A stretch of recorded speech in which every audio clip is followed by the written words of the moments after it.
Sa ibang balita, hawak na ni Pangulo Aquino ang Yolanda Comprehensive Rehabilitation and Recovery Plan na nagkakahalaga ng 170.9 billion pesos. Nininaw naman ni Rehabilitation Czar Panfilo Lacson na ang pondong ito ay hindi mula sa Disbursement Acceleration Program.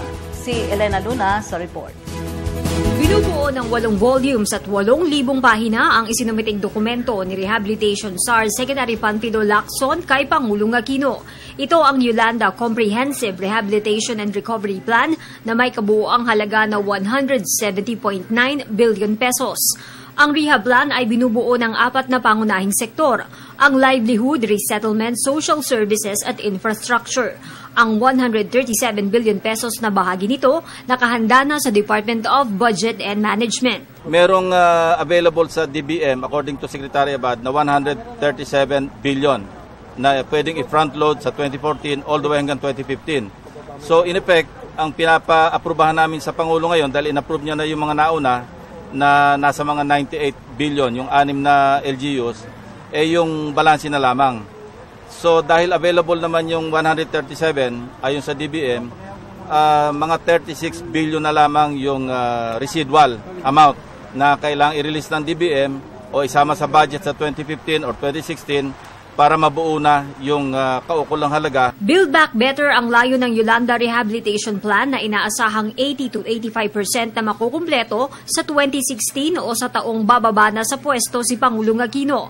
Nilinaw ng kalihim na ang pondong gagamitin dito ay hindi nagmula sa Disbursement Acceleration Program o DAP. Ito yung all government funds, ito yung supplemental budget, ito yung joint resolution ng both houses.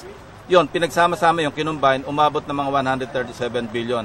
Katunayan, even before the submission of the 6 LGUs, yung nauna, kaya nakapagsimulang magpagawa na doon, mag-implement doon sa mga tinatawag nating no regrets projects. Ito yung gagawin din naman anyway, kitang-kita, hindi na kailangang masusi pang pag-aralan kung talaga bang dapat gawin o hindi.